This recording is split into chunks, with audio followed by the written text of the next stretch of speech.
Скъпа мамо, не винаги те харесвам, но винаги те обичам. Това послание получих от своята дъщеря, когато тя беше на около 10 години. И когато си говорим за правилната връзка с майката, това е едно от изреченията, което е необходимо да запомним.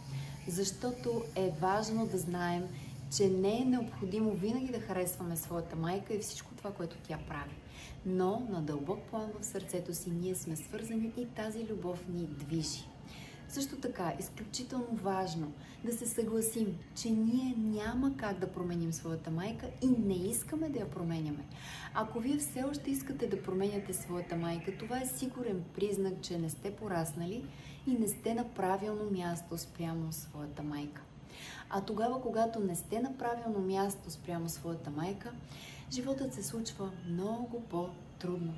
Тогава, когато аз отворя себе си и приема, че това е най-добрата, най-правилната майка, няма по-правилна майка за мен в този живот, тогава животът започва да ме обсипва с благословии, любов, радост, правилни партньорства, пари, всичко това, което ми е необходимо, за да мога да случвам този живот.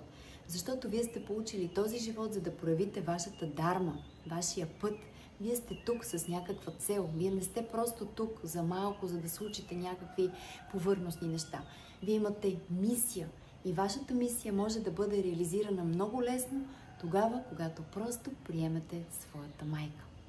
А ако искате повече подкрепа по пътя, елате в някои от блестящите събития, които предстоят.